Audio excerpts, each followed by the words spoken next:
Très bien.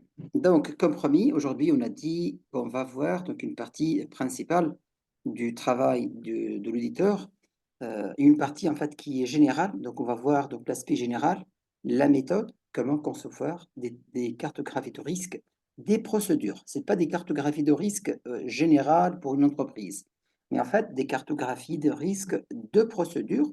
Et donc, pour orienter donc le commissaire aux comptes et pour surtout en fait qualifier les défaillances qu'il va les constater et suivre ces défaillances-là. Donc il va les qualifier entre importantes, modérées et donc et moyennes et faibles en fait selon le niveau de gravité. Donc on va voir les étapes. Donc on va voir étape par étape. Commençons donc on va commencer par donc la demande en fait de la procédure. Donc on va demander des procédures. Et là, comme je vous ai dit, on va parler d'une façon générale. Donc on va pas parler des procédures les plus importantes et des choses, des choix de quelles est les procédures, ou bien en se basant donc sur le travail donc de l'ancien commissaire aux comptes, ou bien sur les cellules de contrôle interne. Là, on va parler d'une façon globale générale. Donc, on va parler un peu des méthodes de l'échantillonnage, de tout ce qui est défaillance, donc de l'impact de la défaillance, mais d'une façon, comme je dis, d'une façon qui peut s'appliquer donc à toutes les procédures qu'on pourra les voir. D'accord? Donc, on va partir donc de la première étape qui consiste donc à demander donc la procédure. Donc, la procédure, comme on a dit, dans les grandes sociétés, vous allez trouver des procédures écrites. Vous allez trouver un manuel de procédure. Vous allez trouver pratiquement pour toute tâche réalisée, il y en a des procédures. Donc, il y en a vraiment des procédures suffisantes, c'est-à-dire des procédures qui couvrent la majorité donc, des opérations de l'entreprise. Tel est le cas, par exemple, chez les banques. Par contre, dans des petites entreprises, vous allez trouver des procédures écrites, mais aussi vous allez trouver des procédures non écrites, c'est-à-dire des procédures qui s'appliquent, mais il n'y a pas d'écrit. D'accord? Et là, en fait, c'est le commissaire aux comptes qui va essayer, en fait, de tracer cette procédure. Et donc, comment il va tracer cette procédure? Il va décrire à travers donc, les entretiens qu'il va réaliser donc, avec les personnes concernées. D'accord? Donc, il va pas concevoir un manuel de procédure, mais en fait, il va tracer cette procédure pour pouvoir vraiment la tester et l'évaluer. Très bien. Donc, la procédure, c'est pas systématiquement quelque chose d'écrit. D'accord? Mais donc, très bien. Donc, nous commençons donc par une entreprise, disons, qui est organisée, donc qui dispose en fait des procédures. Donc, j'ai pris un exemple des procédures. C'est comme cela. En fait, les procédures, vous allez trouver donc les étapes, vous allez trouver donc l'activité, en quoi consiste donc la procédure. Par exemple, là, demander au client s'il est déjà un client dans la banque. Donc, description, demander au client s'il a déjà un compte chez quel est l'acteur. Donc, ce sera le chargé client, clientèle. Donc, c'est-à-dire le personnel qui va effectuer la tâche. Donc, si l'on a une documentation, si l'on a une application, donc si l'on a une documentation écrite, comme dans le deuxième cas, donc le fichier, donc fichier client, ou bien la fichier récapitulatif, donc d'un dossier juridique pour les professionnels. Sinon, donc si l'on a une application, c'est-à-dire donc si l'on a donc quelque chose dans une interface qu'on doit la réaliser, en général, les banques utilisent, je sais qu'il y en a pas mal de logiciels, mais je connais le T24. Voilà, exemple là, voilà, le T24, bien le GED donc de l'entreprise pour l'archivage. D'accord? Là, voilà, donc une procédure donc qu'on a pris comme exemple. Très bien. Donc, à partir de cette procédure, on va déterminer quels sont les points de contrôle qui existent dans la procédure. D'accord? Donc, les points de contrôle. Donc, ce sera la deuxième étape. Donc, on va écrire de cette façon. La première colonne, ce sera la colonne de procédure. Par la suite, la sous-procédure. Donc, vous allez procédure, par exemple, de gestion de compte. Gestion de compte, certainement, vous allez trouver plusieurs sous-procédures. Parmi laquelle, en fait, sur laquelle on travaille maintenant, c'est l'ouverture d'un compte de dépôt personne morale. D'accord? Par la suite, code point de contrôle. Code point de contrôle, c'est ça, en fait, qu'on va le trouver là, le numéro. D'accord? Donc, on va le mettre là. Et par la suite, libellé de points de contrôle. Voilà. Voici les points de contrôle qu'on va les utiliser. Le premier point, donc demander au client s'il est déjà client chez DZ. Si les clients existent déjà dans le système, mettre à jour le fichier, consulter la situation consolidée de clients, vérifier. Donc, tout ça, on l'a trouvé ici. D'accord? Donc, tout ça, c'est dans la description de l'activité, dans la description des étapes qu'il faut accomplir. Donc, nous, qu'est-ce qu'on fait? En fait, on contrôle, on contrôle est-ce que vraiment les étapes de contrôle ou bien les demandes, les descriptions des activités qui étaient faites dans dans les manuels de procédure, est-ce que vraiment donc, il est appliqué donc, par la société, tout simplement. Donc, on va mettre les points de contrôle, libeller des points de contrôle de cette façon. D'accord? Donc, on va utiliser donc un tableau, comme je vous ai montré, avec process, sous-process, code point de contrôle, activité. Code de point de contrôle, ça, en fait, ça va servir de référence parce que dans des procédures, dans de longues procédures, donc pour ne pas rester donc, où on est, donc on a au moins donc, on a un numéro de série, donc un numéro donc on peut directement passer, par exemple, 8. Donc, on va directement voir 8 de quoi exactement il s'agit, et non pas chercher par des mots-clés. D'accord? Très bien. Et maintenant, en fait, après avoir donc, terminé les points de contrôle, donc dans la colonne E, maintenant, ça vient la tâche, l'étape de l'échantillonnage. C'est-à-dire, donc on va prendre des échantillons de chaque dossier. Par exemple, là, on est c'est par exemple qu'on est dans une agence d'une banque. Donc, on va prendre 10 dossiers. 10 dossiers, là où il y en a cette première étape. Les dossiers, là où il y en a cette deuxième. Et là, en fait, quand on parle, si là, c'est la même procédure, en fait, c'est le même échantillon qu'on va la vérifier donc, pour toute la procédure. D'accord? Donc, on va mettre l'échantillon de cette façon. Échantillon 1, échantillon 2, 3, 4, 5, 6, 7. Très bien. Petite parenthèse sur l'échantillonnage. Comment on fait les méthodes en fait, d'échantillonnage. Voilà. Donc, le choix de méthode d'échantillonnage, en fait, il existe plusieurs méthodes. Donc, il y en a l'échantillonnage qu'on appelle l'échantillonnage aléatoire. Donc, on prend donc, chaque élément une probabilité égale donc d'être sélectionné. Donc, on va prendre n'importe comment. En fait, il n'y a pas vraiment, c'est pas quelque chose vraiment de ciblé. D'accord? Donc, on va prendre d'une façon aléatoire. Et donc, c'est la façon la plus simple. Très bien. Il y en a l'échantillonnage stratifié, c'est-à-dire par palier. Palier, là, quand est-ce qu'on va utiliser, par exemple, l'échantillonnage stratifié? C'est par exemple là, au niveau de procédure, au niveau de point de contrôle, on va trouver des étapes, on va trouver des paliers. C'est-à-dire, par exemple, on va vous dire, si le montant des achats dépasse, par exemple, il est inférieur à 20 000, donc par exemple, c'est le DAF qui doit signer, d'accord? Si, par exemple, le montant dépasse 20 000, c'est plutôt, par exemple, donc le DGA qui doit signer la demande d'achat. D'accord? Donc, il y en a des paliers. Donc, s'il y en a des paliers, donc pour que notre échantillon soit vraiment représentatif, on doit prendre des échantillons de chaque palier. D'accord? Parce que nous, on doit vérifier est-ce que vraiment donc, la procédure a été respectée ou pas. C'est-à-dire, on va prendre des échantillons là où le montant de l'achat est inférieur, par exemple, à 20 000, et on va prendre d'autres échantillons avec des montants qui dépassent les 20 000 pour vérifier vraiment que le contrôle, donc en cas de dépassement des 20 000, est-ce qu'elle a été vraiment effectuée, c'est-à-dire est-ce que vraiment le DGA qui a signé donc, la demande. D'accord? Donc, échantillonnage systématique, donc on choisit un élément de départ aléatoire, puis chaque énième. Par exemple, on dit, donc, dans les dossiers, par exemple, j'en ai 1000 dossiers, 1000 opérations, donc je vais choisir donc, le premier dossier d'une façon aléatoire. Par exemple, ce sera le dossier numéro 80, par exemple, et par la suite, je décide de choisir le 10e, c'est-à-dire avec palier de 10. Donc le 80, par la suite je vais choisir 90, par la suite je vais choisir 100, par la suite je vais choisir 110, par la suite d'une façon, de cette façon. D'accord? Très bien. Il y en a l'échantillonnage par intervalle donc monétaire. C'est une méthode donc souvent utilisée donc en audit pour se concentrer sur les transactions de plus grande valeur. En fait, donc sur les procédures là où il y en a vraiment donc il y en a en fait il y en a les par exemple, je vous donne l'exemple.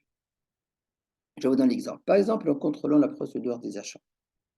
En contrôlant des procédures des achats, je vais contrôler que les achats, par exemple, le plus important. C'est-à-dire, par exemple, j'ai trouvé la majorité des achats, il y en a des achats de 5 000, de 10 000, mais il y en a, par exemple, une partie, une dizaine d'achats pour 50 000. Donc, je vais me concentrer sur ces achats-là, les achats de 50 000. Pourquoi, en fait? Ça, c'est pour la règle qu'on appelle la règle 20-80. C'est-à-dire, on va contrôler une petite partie, c'est vrai, de l'échange de la population, qui peut représenter 10, 15, 20% de la population, mais en valeur, elle va représenter pratiquement 80% en valeur. D'accord? Donc, toutes ces méthodes-là sont applicables et sont admises. Très bien. Donc là, en fait, la taille maintenant de l'échantillon. On a vu d'abord les méthodes de l'échantillonnage. D'accord? Mais la taille de l'échantillon. D'accord? Donc, en fait, la taille de l'échantillon dépend de plusieurs facteurs. Donc, là où il y en a le niveau de confiance, il y en a la marge d'erreur, risque d'audit et validité de la population. Niveau de confiance. En fait, plus le niveau de confiance requis est élevé, plus l'échantillon doit être important. Donc, c'est-à-dire, si on veut vraiment tendre, par exemple, donc, à un niveau de confiance donc, de 90 à 95%, par exemple, donc, en fait, le taux de confiance doit être entre les 90 et 95. Mais non, mais ça va dépendre. Donc, si on est à 90, donc c'est pas la même échantillon qu'on doit le prendre si on tend vers plutôt 95. D'accord? Donc, plus le niveau de confiance il est élevé, plus l'échantillon doit être plus important. D'accord? Aussi la marge d'erreur, c'est-à-dire la tolérance d'erreur. Donc, c'est le pourcentage d'erreur tolérée dans la conclusion d'audit. Donc, une marge d'erreur de 5% est courante en audit. Plus la marge d'erreur tolérée est faible, plus l'échantillon doit être plus grand. C'est-à-dire, la marge moyenne, c'est de 5%. Si moi, je tolère 4%, donc je dois augmenter mon échantillon. C'est plutôt donc 5%. Donc 5%, comme je dis, c'est le standard. Donc si je tolère 3%, je dois encore élargir. Si je tolère 2%, je dois encore élargir donc mon population. D'accord? Risque d'audit. Donc si le risque associé donc, au process est jugé élevé, exemple risque de fraude, non conformité au procédure critique, un échantillon plus large sera nécessaire. Et d'ailleurs, on va voir donc, quels sont les éléments qui impactent vraiment notre décision de dire est-ce que vraiment donc, la défaillance donc, a un impact donc, élevé, un impact élevé ou pas. D'accord? Ça sera en fait lié donc au risque d'audit. C'est-à-dire, donc si par exemple des problèmes de fraude, ou bien de conformité, ou bien de, c'est-à-dire conformité, ou bien tout ce qui est conformité légale, donc aux conformités fiscales. Là, s'il y en a ce risque-là, on est tenu en fait d'élargir donc notre échantillon. D'accord? Variabilité de la population, donc si les éléments dans la population sont très hétérogènes, ça aussi c'est très important. Donc si c'est très différent, on parle d'une population homogène ou population hétérogène. Donc dans une population donc homogène, donc ça on peut par exemple procéder donc à l'échantillonnage aléatoire, mais si on est plutôt dans une population hétérogène, là, vraiment, donc, soit on va travailler, par exemple, avec les paliers, donc, c'est-à-dire donc, avec chaque population. Donc, on va lui réserver donc, un échantillon. C'est pourquoi, en fait, certainement, donc, dans ce cas-là, la population, c'est-à-dire l'échantillon global sur laquelle on va travailler, ce sera plus importante qu'une population homogène. D'accord? Parce que toujours, en fait, c'est quoi le problème? Le problème, c'est que notre échantillon doit être toujours représentatif. C'est ça ce qu'il faut veiller. Il faut veiller que notre population, notre échantillon soit toujours représentatif. Donc, si on est dans le cas d'une population hétérogène, et donc dans ce cas, en fait, on doit plutôt ne pas prendre donc un échantillon d'une façon globale, mais plutôt d'une façon de sous-famille. Donc, on va diviser cette population en sous-populations homogènes. D'accord? On a une population hétérogène, donc on va les diviser en populations homogènes. Et donc pour chaque population donc, homogène, donc on doit prendre donc un échantillon lié donc à cette population. Très bien. En fait, maintenant, le taux de l'échantillonnage typique. Dire, exemple, euh, donc bien qu'il n'existe, en fait, il n'y a pas de règle vraiment universelle. Donc, mais en fait, on va citer quelques indices ou quelques indicateurs euh, qui sont utilisés. Là, par exemple, pour une population homogène et de taille modérée, un taux d'échantillon de 5 à 10% peut être jugé suffisant. Donc là, on est dans une population homogène. Comme je vous dis, en fait, dans une population homogène, le travail il est beaucoup donc, plus facile. Et là, on parle, lorsque je vous dis par exemple homogène, homogène, c'est le cas, par exemple, on a une procédure simple où il n'y a pas des paliers dans la procédure. C'est-à-dire une procédure que vous allez trouver, donc une description de la procédure, mais vraiment, on ne va pas passer par des paliers. Là, on va vous dire si mon ton dépasse ton, donc ça sera chez la validation, elle est entre les mains de ton. Si, par exemple, le montant il est plutôt inférieur, donc ça sera la validation entre les mains de tel. Donc là, on va parler, on va trouver des populations plutôt hétérogènes. Donc, mais sinon, donc, si dans une procédure simple, là où toute la population elle est homogène, là, en fait, on peut, par exemple, dans le traitement de la population, dans les procédures de la paix, par exemple, là où il n'y a pas, par exemple, beaucoup, c'est pour ça que le cas, il n'y a pas vraiment beaucoup de, il n'y a pas beaucoup de détails, mais il n'y a pas de spécificité entre, par exemple, les différents salariés. Donc, le traitement de salaire, il est universel donc, pour toute la population, donc c'est-à-dire pour tous les salariés de la société. Donc, c'est-à-dire, vous n'allez pas trouver, par exemple, des catégories cadres, des catégories ouvriers, des catégories, d'autres catégories, d'accord? Donc, dans une population hémogène et de taille modérée, donc entre 5 et 10%, il est jugé suffisant. Par contre, dans une population hétérogène ou à haut risque, donc le taux doit être certainement plus élevé.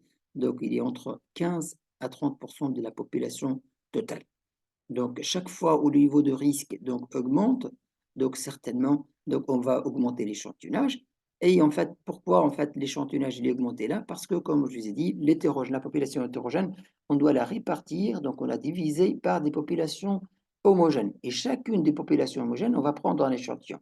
Et donc, si on va cumuler les échantillons de ces populations hétérogènes, donc certainement on va trouver donc une population plus importante que de travailler avec une population donc homogène. Donc, échantillonnage basé sur les montants importants. Donc, que là, comme je vous ai dit, donc ça, c'est l'échantillonnage qu'on va utiliser, la règle 20-80, ou bien 5-80, ou bien 10-80, c'est-à-dire donc les plus importantes donc, opérations qui représentent donc au nombre, donc un nombre faible de 5 à 10%, de 20 à 20% de l'échantillon, mais en fait, en termes de valeur, il représente jusqu'à 80% de valeur. D'accord? Très bien. Donc, on a pris, donc on a fait, on a, ça y est, donc on a choisi, on a pris l'échantillon. Par exemple, là, on a décidé de prendre 15 dossiers. D'accord? On va prendre 15 dossiers.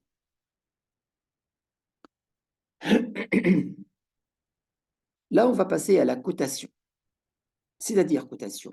Donc, si au niveau de contrôle, ou bien la procédure, donc la maîtrise est jugée faible, c'est-à-dire on a trouvé, par exemple, donc voilà, identification de défaillance. Voilà les défaillances qu'on peut les détecter dans les... Je vais agrandir un peu. 18 déjà. Dans la procédure. Donc, soit on va trouver non-respect de processus clé. Par exemple, donc absence de validation pour certaines transactions ou non-application de contrôle. Ça, c'est une défaillance.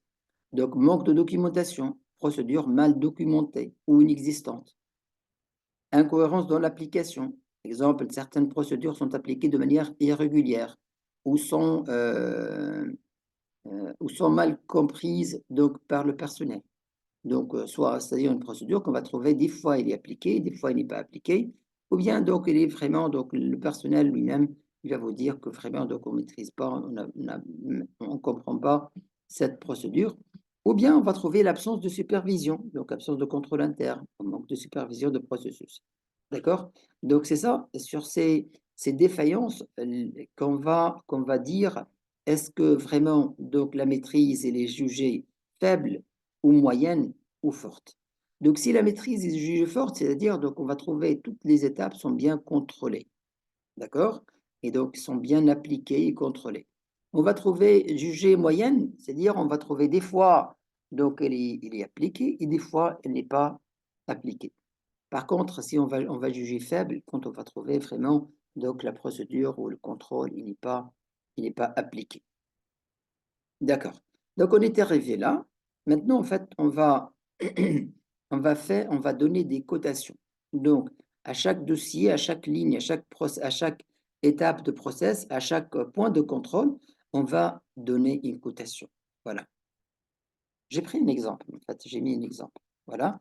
Donc, j'ai mis, par exemple, donc, pour ce point-là, par exemple, demander au client, donc j'ai trouvé dans le premier échantillon, donc c'est bien appliqué. Deuxième échantillon, donc il est appliqué d'une façon, l'application, il est jugé moyenne. Et là, dans l'échantillon 4, donc l'application, elle a été jugée faible. D'accord? Et là, en fait, on va mettre, c'est-à-dire, donc, on va prendre des dossiers. Donc, c'est ça l'échantillonnage. C'est-à-dire, on va demander donc au service concerné, on va lui demander, voilà, on a déterminé notre échantillon, par exemple, notre cas c'est 15. Donc, on va mettre le numéro de dossier. On va lui demander, cher monsieur, apporte-moi le dossier numéro 24, le dossier numéro 260, le dossier numéro 380, le dossier numéro tel et tel et tel. Donc, on va lui demander, on va lui envoyer donc un mail. On lui demandait en fait de nous fournir soit donc si le process donc c'est un process électronique, donc on va demander de nous donner accès donc au process pour vérifier. Si en fait le process il est plutôt papier, donc on va demander la documentation papier. Très bien. Donc après avoir donné une cotation donc sur l'application donc du process, donc on va donner une cotation globale. Cotation globale. La cotation globale, c'est quoi? C'est l'addition des cotations de chaque échantillon. Donc là, l'échantillon 1, donc pour ce point de contrôle-là, l'échantillon 1, donc ça a été 1, 0,5, plus 1, plus 0, plus 1, plus 0,5, plus 0,5, plus. On va arriver, on va donner 8,5. On va donner 8,5. D'accord? Donc 8,5, il a idéalement, si en fait ce point de contrôle a été appliqué dans toutes les échantillons, c'est-à-dire on va trouver la 1, la 1, 1, 1, 1, 1, c'est-à-dire on va trouver 15, vu que le nombre d'échantillons est 15. D'accord? Donc, pour déterminer le niveau de maîtrise, donc pour savoir est-ce que vraiment donc, ce point de contrôle est maîtrisé ou pas, on va diviser la cotation qu'on a trouvée, qui est l'addition, comme je vous ai dit, des cotations sur le nombre de l'échantillon. Et donc, on va trouver un taux. Ça, on va trouver le taux de maîtrise, donc niveau de maîtrise. Donc, par exemple, sur cette ligne-là, sur ce point de contrôle, c'est 57% de maîtrisé. C'est-à-dire, sur son dossier, on va trouver 57 maîtrisés et 43 non maîtrisés. D'accord? Ça, c'est le niveau global. Niveau de global de ce point-là sur la base d'un échantillon de 15. D'accord? Est-ce que jusqu'à là, c'est bien compris? N'hésitez pas de poser vos questions si vous en avez. Oui, c'est clair, monsieur. Merci. Très bien. Excellent. Donc, on va donner donc, des niveaux de maîtrise donc, pour chaque point de contrôle. Donc, tout simplement, on va diviser ça par 15. Donc, totale cotation par 15, totale cotation par 15. Et on a dit le 15, c'est le nombre de notre échantillon. On a, supposons que ça, l'échantillon représentatif. D'accord? Donc, voilà. Niveau de maîtrise, c'est taux de cotation, totale cotation sur nombre d'échantillons.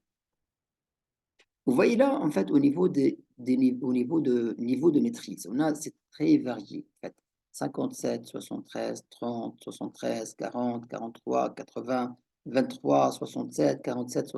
En fait, là, on ne peut pas l'utiliser de cette façon. C'est pourquoi on va utiliser un barème. Donc, on va utiliser ce barème-là. Donc, le barème de niveau de l'application de procédure. Là, on va dire si la procédure, c'est-à-dire si ça, c'est le niveau de maîtrise, elle est entre, elle est entre 75 et 100%, on va dire bonne. Si elle est entre 50 et 75, on va dire moyenne. S'il est entre 0 et 50, c'est 3 faible. Et ça, en fait, au niveau de l'application de contrôle, ça dépend, c'est variable en fait. Il y en a, vous allez trouver des gens par exemple qui vont vous dire faible, c'est plutôt entre 0 et 40%, entre 0 et 30%. Mais en général, moyenne, c'est à partir de 50%, en général. Donc, quand on dit moyenne, c'est comme la moyenne d'une note, donc c'est 10 sur 20. Donc, ça doit être 50%. Donc, on va utiliser ce barème-là pour l'appliquer donc sur ces niveaux de maîtrise. Donc, pour ne plus voir en fait 57, 73, 30, et ainsi de suite, on va voir plutôt 1, 2, 3. D'accord? On va voir que le 1 et 2, 3. On va appliquer ça. Voilà, on l'a appliqué. Donc, niveau de maîtrise, 57. Si on applique le barème 57, elle est là. Donc, on va mettre moyenne. Moyenne. Donc, c'est pourquoi on a mis 2. 73, c'est aussi là, c'est 2. 30, c'est entre 0 et 50. On va mettre 30. Et donc là, vous pouvez utiliser, par exemple, la fonction recherche V, donc, que vous pouvez utiliser pour trouver, pour directement en fait, mettre, pour compléter la colonne X. D'accord? Donc, voilà. Donc, on a terminé avec ce point-là. Et on va voir, donc voilà. Donc, on a mis donc, le niveau de l'application du contrôle, donc de la procédure, selon ce barème. Donc, 1 est bonne, l'application est bonne, 2 moyenne, 3 est faible. Très bien. Maintenant, une étape très importante, parce que je vous dis une chose. En fait, le niveau de gravité, on ne peut pas le juger tout simplement sur donc, le niveau de l'application. Le niveau de maîtrise, il ne peut pas suffire en lui-même pour dire est-ce que vraiment donc c'est une faiblesse, un impact significatif, c'est-à-dire une faiblesse, une défaillance élevée, ou bien moyenne, ou bien faible. Donc le niveau de l'application ne suffit pas en lui seul. D'accord?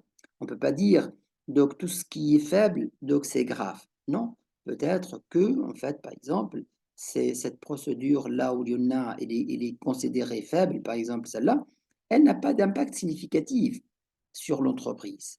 D'accord? Et donc, on ne peut pas dire que tout ce qui est classé faible, elle est considéré comme étant grave. D'accord? Donc, comme étant des points de faiblesse graves. C'est vrai, le niveau d'application il est faible. Mais on doit associer un autre facteur qui est en fait l'impact, l'impact de la faiblesse. C'est-à-dire, est-ce que cette faiblesse-là, quel est son impact? Et là, d'ailleurs, là, en fait, on va donner donc, la même chose, on va donner un score au niveau de l'impact. Donc, impact mineur, donc on va donner 1, et on va voir en fait un peu en détail de quoi il s'agit concernant ces défaillances, ces impacts. Modéré, donc 2, majeur, c'est 3. Donc, mineur, définition, impact limité, peu susceptible d'affecter significativement les opérations ou la conformité. Majeur, donc impact significatif, susceptible d'affecter gravement les opérations, la conformité ou la santé financière de l'organisation. Moyenne, modérée, c'est en fait au milieu. Donc tout ce qui n'est pas majeur, tout ce qui n'est pas mineur, ça sera considéré comme étant modéré. Donc impact modéré peut affecter les opérations ou la conformité, mais ne compromet pas fondamentalement l'intégrité. On va voir en détail tout ça. Voilà,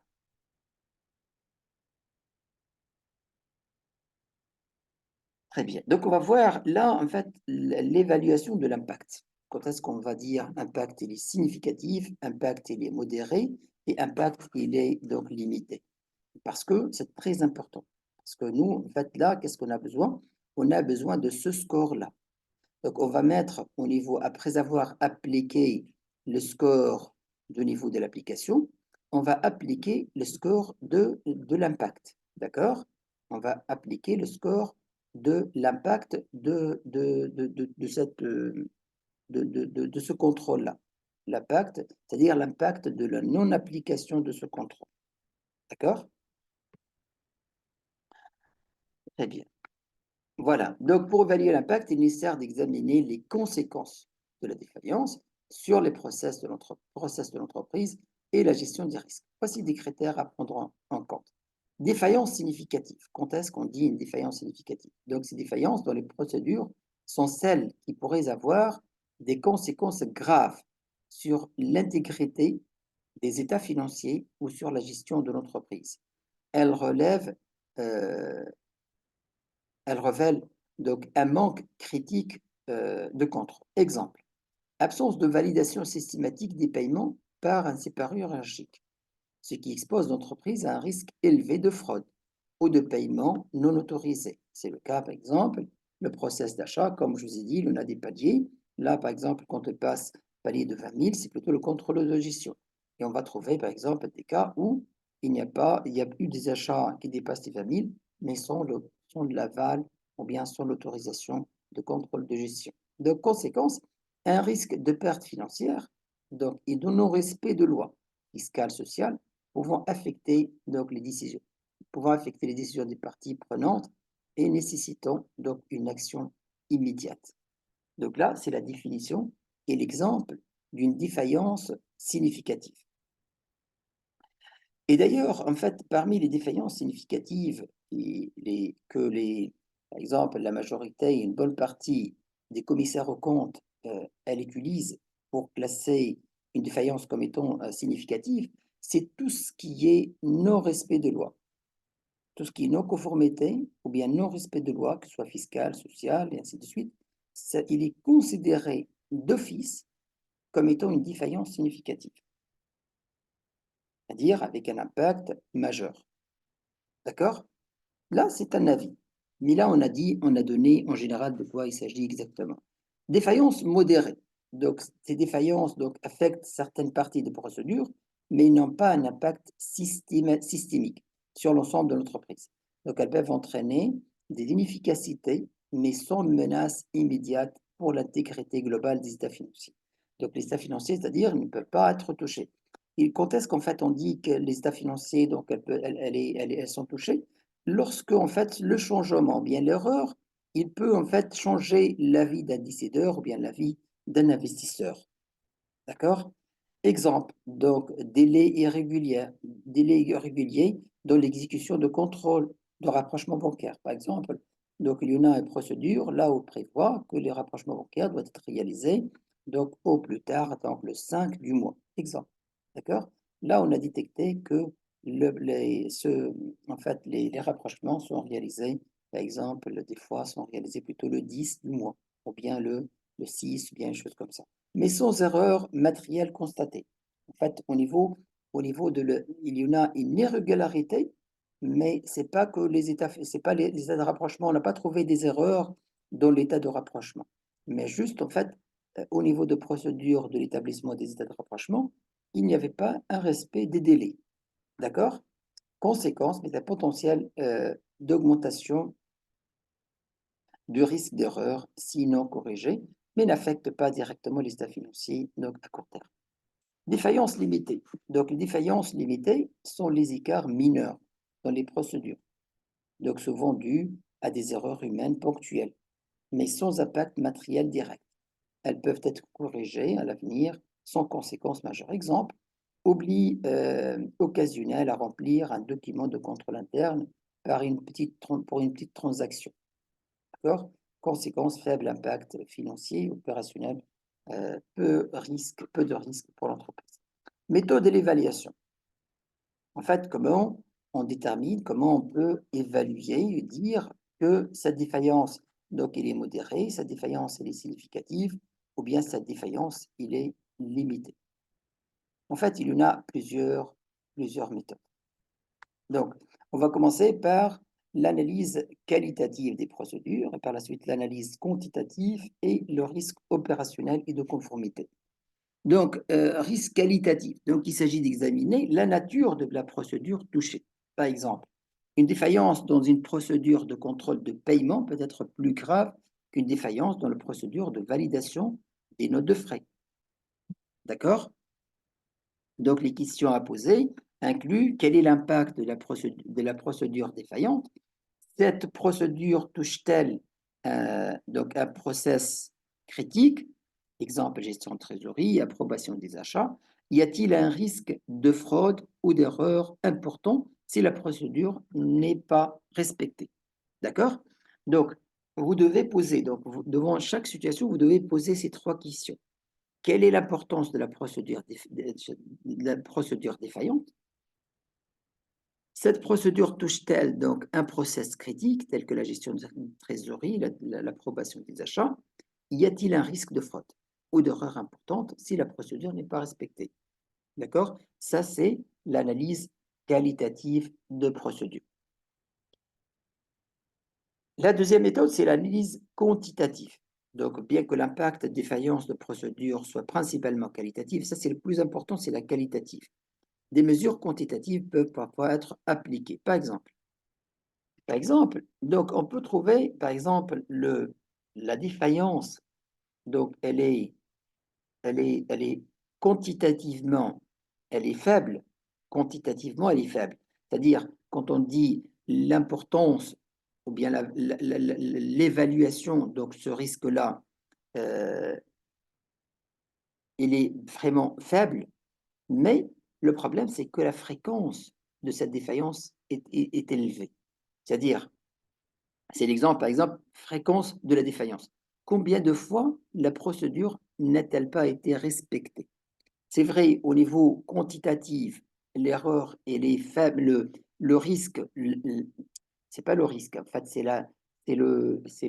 l'erreur. En cas d'erreur, en fait, ou bien le risque de fraude, ou bien l'erreur, donc l'erreur lui-même. En fait, on va trouver des petites erreurs. Mais si ces petites erreurs-là sont très répétées, donc certainement, le montant, il va augmenter de l'erreur. Donc on va passer, ça peut même changer donc la vie d'un décideur. Et donc on va même passer donc des erreurs individuelles non significatives à l'erreur globale. Si on va totaliser donc la totalité des cas, ça peut passer donc à quelque chose de significatif. C'est pourquoi en fait on dit combien de fois la procédure n'a-t-elle pas été respectée. Ça c'est très important aussi. D'accord?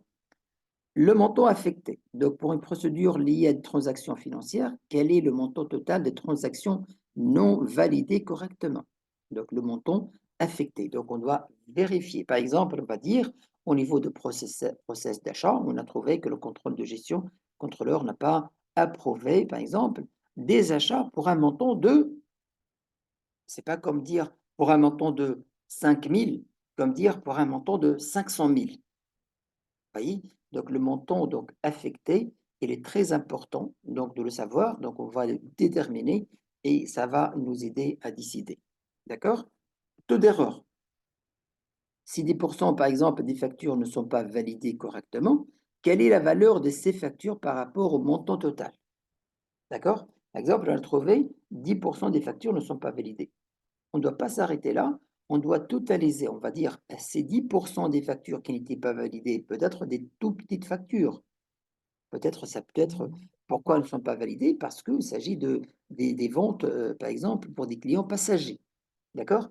Mais si on complète l'information et on calcule la valeur de ces 10% des factures qui n'étaient pas validées, ça va nous orienter, ça va nous donner idée vraiment sur l'importance et la criticité de la défaillance. D'accord? Risque opérationnel et de conformité. Donc, évaluer l'impact sur le risque opérationnel. Exemple, perte financière, erreur dans la gestion des stocks. Et sur la conformité aux réglementations légales, les défaillances qui peuvent entraîner des sanctions légales ou fiscales seront souvent considérées comme significatives. Voilà, vous voyez, en fait, les défaillances qui peuvent entraîner des sanctions légales ou fiscales, donc des amendes, sont souvent, et là, en fait, par la majorité des commissaires aux comptes, ils sont souvent considérés comme étant significatifs. D'accord? Et là, en fait, on n'a même pas parlé du montant. Mais la conformité en elle-même, donc ça constitue, la non-conformité, c'est-à-dire, ça constitue donc, euh, euh, ça constitue donc une anomalie significative.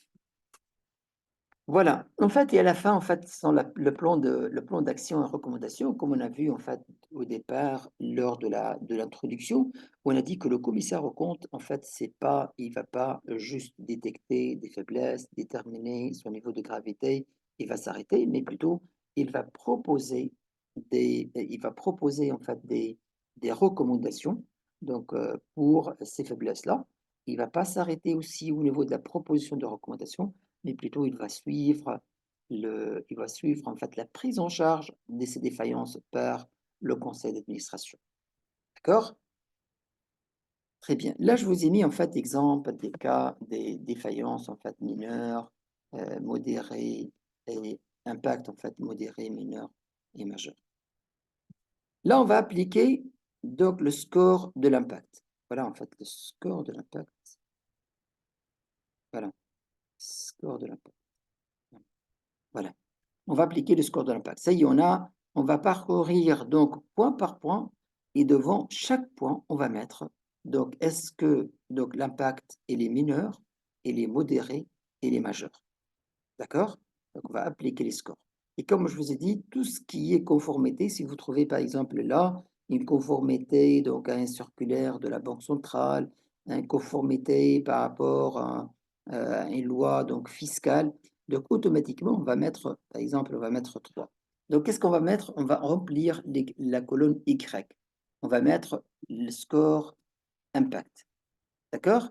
Donc on va mettre, là je l'ai mis d'une façon aléatoire, mais en fait on doit parcourir donc ligne par ligne et on va mettre là 1, 2, 3, 1, 2, 3, 1, 2, 3. D'accord? Devant chaque ligne qui est considérée comme étant un point de contrôle. Très bien. Donc là en fait on a deux scores. C'est le score de niveau d'application et le score impact. Là on est capable vraiment de juger est-ce que donc le niveau de gravité et l'importance de chaque défaillance. Là, on va utiliser le score ou la matrice de criticité. Une matrice de criticité. Voilà le matrice de criticité. Voilà. Donc, matrice de criticité, en fait, il dépend de deux éléments. Donc, il y en a donc l'application de contrat. Donc l'application il est jugée bonne, moyenne, faible. Donc là, on a donné, ça c'est la colonne X, niveau de l'application. Et en bas, en fait, c'est l'impact. L'impact mineur, modéré ou bien majeur. Ça, c'est le score impact. D'accord? Donc avec cette matrice, qu'est-ce qu'on va faire? Comment on a déterminé cette matrice? En fait, on va multiplier les lignes et les colonnes. Donc 1 fois 1, ça nous donne 1. 1 fois 2, ça nous donne 2. 1 fois 3, ça nous donne 3. 3 fois 2, ça nous donne 6. 2 fois 4, 2 fois 2, ça nous donne 4, et ainsi de suite. D'accord? Très bien. Très bien. Là, on va calcul de la criticité. Donc, on a notre score de criticité. Donc, voilà le score de criticité. Le voilà. Ah, c'est pas ça. Voilà. Le score de criticité. Donc, le score de criticité, c'est quoi? c'est le score de niveau de l'application fois le score impact. D'accord? Là, en fait, le score impact, comme je vous dis, c'est très important. Il ne faut pas se limiter juste au score de niveau d'application. Parce qu'on peut être devant une situation où le contrôle, vraiment, donc, il n'est pas appliqué, mais réellement, il n'a pas d'impact. Donc, et d'ailleurs, là, par exemple, vous allez trouver, par exemple, il n'est pas appliqué, c'est-à-dire, donc, vous allez trouver, donc, vous allez trouver, donc, 0, 3 plutôt, et alors que le score impact, c'est 1, ça va vous donner 3. Et donc 3, on est dans la partie donc moyenne. En fait, on n'est pas au niveau de score de criticité, on est là. Donc, mais on n'est pas vraiment, c'est pas systématiquement, c'est-à-dire un niveau élevé. Donc, on va appliquer donc le score de criticité. Score de criticité, c'est quoi? C'est le score de niveau d'application fois le score de l'impact. On va déterminer donc notre score. Et donc notre score, on l'a coloré selon ces couleurs-là, donc l'orangé, le jaune et le rouge. En fait, dépend du niveau de gravité. D'accord? L'objectif à la fin, c'est quoi? L'objectif de déterminer le score de criticité, c'est quoi? C'est de déterminer l'ordre de priorité. Quelles sont les procédures là où on doit intervenir d'urgence? D'accord? Quelles sont les procédures là où vraiment on doit intervenir d'urgence?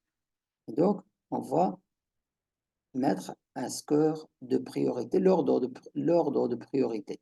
Donc, P1, donc la plus prioritaire, ça sera entre le 6 et le 9. Donc, si on trouve au niveau de score, le score donc, de criticité, donc on est entre 6 et 9, donc ça sera P1. Sinon, entre 3 et 4, ce sera P2, et 1 et 2, ça sera P3.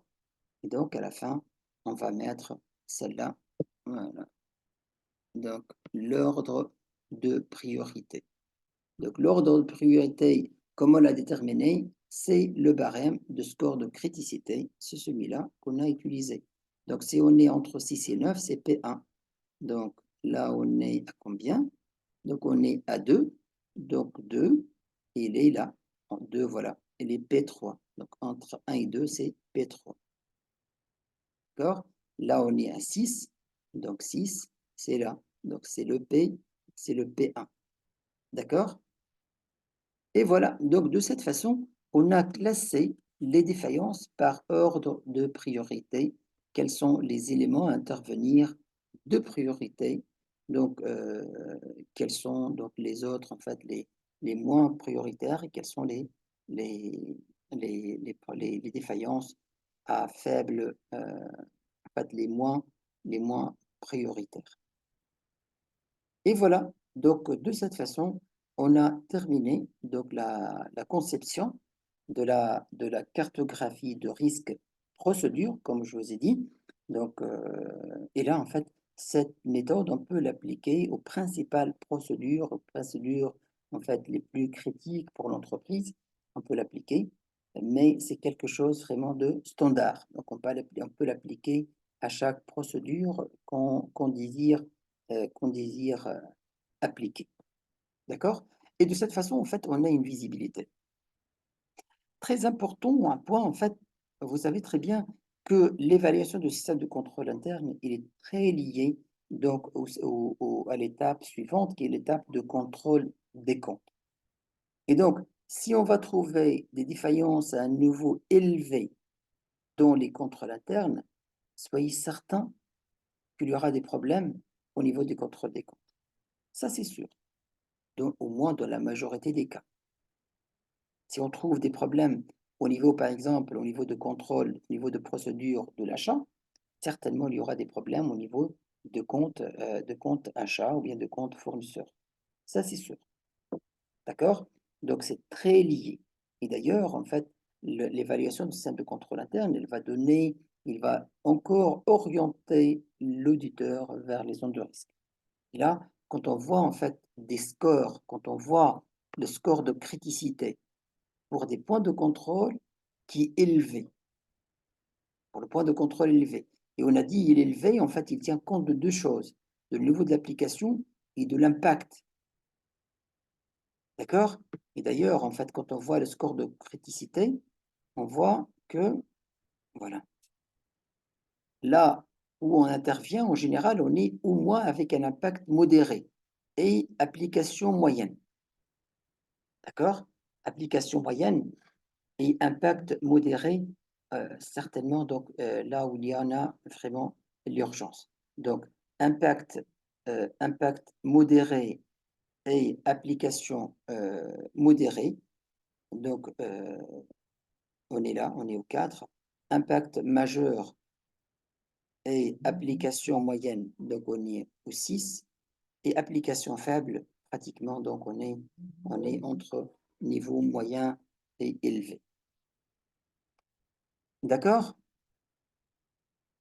En fait, cette séance, je l'ai prévue qu'elle soit un peu courte pour ne pas vous déranger dans votre week-end. C'est ça, en fait, ce que je voulais en fait vous montrer. Euh, et là, comme je vous ai dit, ce sera quelque chose de standard. On va pas la répéter chaque fois parce que maintenant, qu'est-ce qu'on va voir? Donc, on va passer donc à l'audit en fait des éléments de l'actif. Donc, on va par exemple apprendre les immobilisations. La partie de l'évaluation de contrôle interne, on ne va pas répéter ça. On ne va pas prendre des échantillons, des procédures d'achat, des procédures d'amortissement, de procédures de gestion de pertes, de procédures d'entretien, et ainsi de suite. Qu'est-ce qu'on va faire? On va citer les principales procédures. Exemple, pour l'immobilisation, on va vous dire, voici les principales procédures. On va citer quelques risques, quelques points de risque. Mais en fait, on ne va pas refaire ce travail-là. D'accord? On va plutôt donc voir en détail, c'est la partie de contrôle des comptes. Pourquoi? Comme je vous ai dit, au niveau de l'évaluation du système de contrôle interne, dans notre formation, on ne va pas vraiment trop entrer trop en détail, mais plutôt on va contrôler l'application des procédures. Parce que euh, la partie, si on va vraiment juger donc la procédure, est-ce que la procédure elle est bonne, elle n'est pas bonne, est-ce qu'il y a des conflits d'intérêts, est-ce qu'il y en a des tâches incompatibles, ça c'est vraiment quelque chose d'un peu compliqué et ça peut faire l'objet d'une autre formation, donc en elle-même. Donc ça c'est une compétence et qui nécessite vraiment des compétences un peu élevées. Donc là, nous, en fait, on va se limiter dans ce que la majorité des cabinets le font, c'est l'application de la procédure. Parce que d'ailleurs, on sait très bien que, mais ça ne justifie pas qu'on ne fait pas en fait l'évaluation de procédure en elle-même, ou bien qu'on cherche y a-t-il des tâches incompatibles. En général, en fait, les procédures dans des grandes entreprises, vous allez trouver qu'ils sont réalisées par des experts comptables. Et vous allez trouver aussi que dans ces procédures-là, ils sont mis à jour fréquemment. Ils sont fréquemment mis à jour. Vous allez trouver, je pense que là, il y en a l'information. Peut-être moi je ne l'ai pas copié, voilà, je n'ai pas copié l'en-tête, mais en fait, il y en a la dernière mise à jour qui a été effectuée et la dernière version de la procédure. Donc, vraiment, c'est très rare de trouver des problèmes dans la conception de procédures pour les grandes entreprises. Les problèmes de conception, vous allez trouver dans les petites sociétés et surtout là où il n'y a même pas des procédures écrites. Là, vous allez trouver vraiment des problèmes, il peut y avoir des problèmes de conception. Mais en général, dans les procédures qui étaient réalisées par des cabinets, par des experts, en général, on trouve rarement des faiblesses.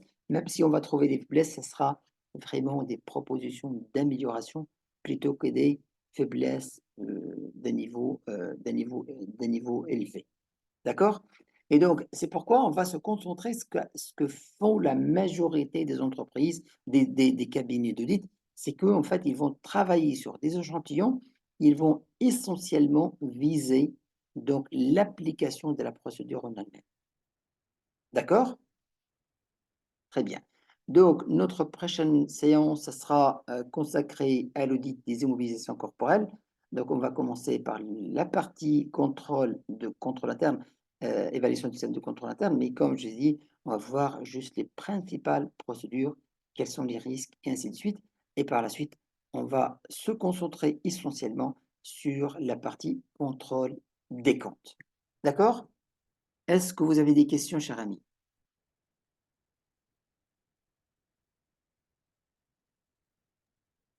Allô, vous Oui, m'entendez? oui, je vous entends, Oui, Koulibaly. ok. Oui, moi j'ai une question. Oui, bien J'aimerais sûr. savoir, dans le cas des petites entreprises, là où il n'y a pas de procédure Mhm. pour la matrice, c'est quelle note qu'on applique? Pour la matrice, quelle note qu'on applique? Oui, par exemple, En fait, au pour niveau, l'application de la procédure. c'est la même chose, Oui, c'est la même chose. Mais juste, en fait, au niveau de la procédure, comme je vous dis, une procédure qui n'est pas écrite, nous, en fait, comme oui, commissaire aux comptes, à travers les interrogatoires et les entretiens qu'on va faire avec le personnel de l'entreprise, on va décrire nous-mêmes la procédure. On va pas concevoir un manuel de procédure, mais en fait, on va décrire vraiment à travers l'interrogatoire et les entretiens qu'on va réaliser avec le personnel qui effectue en fait cette procédure, on va la décrire, on va faire une description et par la suite, on va se baser sur cette description pour faire la suite. D'accord? Donc, cette description sera considérée comme étant une procédure écrite. On peut citer ok, certainement au niveau des défaillances que la procédure n'est pas écrite. Ça, on peut le citer. Mais comme je dis, en fait, la procédure, idéalement, doit être écrite. Et ça, c'est l'idéal. Mais on ne peut pas l'imposer pour toutes les entreprises, surtout pour toutes les procédures. Parce que, comme je vous dis, si vous allez trouver, vous allez auditer une banque, vous allez trouver donc la majorité. Donc, je vous dis, vraiment, 99% des procédures sont écrites. D'accord? Ils sont mis à jour. Et ça, c'est très important parce qu'il y en a tout un service, il y a un service conformité, il y a un contrôle de la Banque centrale, il y a un contrôle de marché monétaire. Il y en a vraiment beaucoup d'exigences qui poussent en fait les banques essentiellement donc, à perfectionner leurs procédures. Par contre, en fait, dans des petites entreprises, vous allez trouver, par exemple, quelques procédures. Les principales procédures sont écrites. Là, par exemple, où il y a eu, par exemple, des problèmes. Donc, en général, c'est quand est-ce que l'entreprise, elle décide d'écrire des procédures lorsqu'il se pose des problèmes.